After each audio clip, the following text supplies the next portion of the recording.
悩みをなくす方法。その2、心の傷を軽減する方法。悩みをなくすには、皆さんは過去に起きたことで忘れたいことはありますか？思い出すたびに穴があったら入りたくなるようなことありますか？またトラウマや大切な人を失ってしまった深い悲しみ、立ち直れない状態から抜け出したい。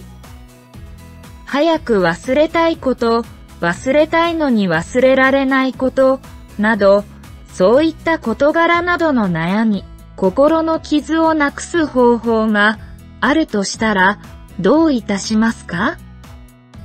実は完全に悩みをなくすことは難しいのですが、思い出す回数を減らしたり、心の傷を軽減することは可能です。それについて詳しくこれからお話しいたします。心の傷を治すには、必ずしも嫌なことを思い出すのがすべて悪いわけではありません。思い出すことによって同じ過ちを繰り返さないための考え方や対策が浮かんでくる場合があります。ですが、思い出すたびに嫌なことの記憶が鮮明になり、いつまで経ってもネガティブ思考のループから抜け出せなくなったり、心の傷が悪化したりします。心の傷を治すには視点を変える他者視点が良いと言われます。視点を変える他者視点。視点を変える他者視点は思考のループの影響を読むのに役立ちます。その経験を解釈し直し、気持ちの整理をつけることができる。物事を今と違う見方で捉え直します。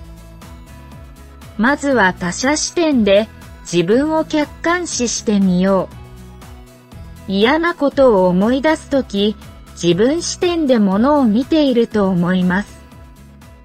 そして今実際に起こった時のように負の感情が湧いてくると思います。そういった時、心理学者は他者視点というやり方を提唱しています。起こったことを第三者視点で自分を客観視する方法です。例えば、こんな感じです。上司にひどく怒られたとします。これが今までの自分の視点です。そして他者視点の場合、テレビの中で上司に怒られている自分を、もう一人の自分が冷静に見ているような感じでイメージしてみてください。自分によく似た人が怒られている。実験で思考のループ傾向がある人たちに他者視点を試してもらったところ、大きな変化が起こり、同じシーンを繰り返し思い出す代わりに、その経験を解釈し直し気持ちの整理をつけることができるようになったとのことです。他者視点をイメージすることによって心理的苦痛が減ることはいくつもの実験によって実証されています。他者視点を使うと嫌なことを思い出す時の血圧上昇が抑えられることも分かっています。ストレス反応が低下し、心臓や血管への負担が軽減します。しかも、この効果はその場だけにとどまりません。他者視点を試す実験から1週間が経過した時点でも思考のループが明らかに減り、思い出した時の心理的苦痛をかなり軽くしていることが分かりました。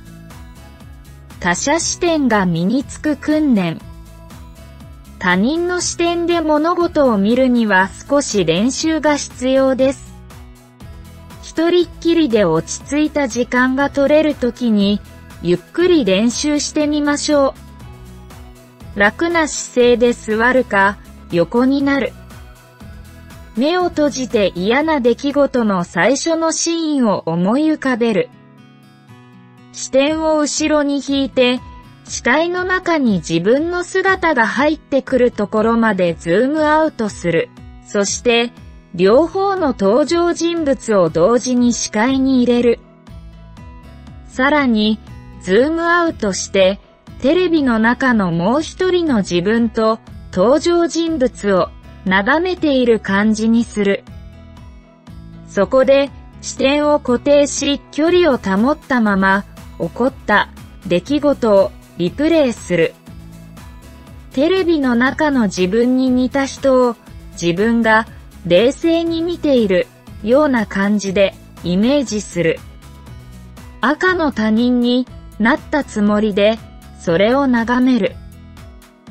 嫌な出来事を思い出したときは常に他者視点に切り替えるようにする。心の傷を軽減する方法。まとめ。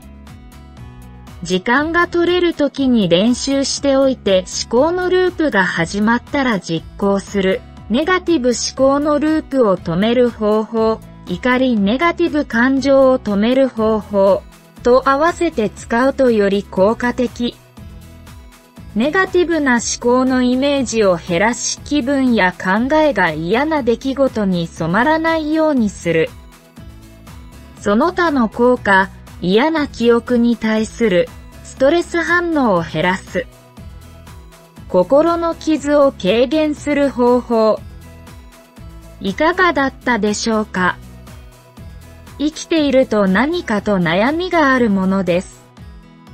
こちらの方法を身につけたからといって完全に悩みがなくなるのは難しいと思います。それでも方法を知っているのと知らないのでは気持ちの持ち方が違うと思います。ぜひね、普段から身につけていただいて少しでも一日の悩み、時間を減らしていただいて心も体も健康になっていただけたら幸いです。この動画が良かったらいいね。チャンネル登録よろしくお願いいたします。ご視聴ありがとうございました。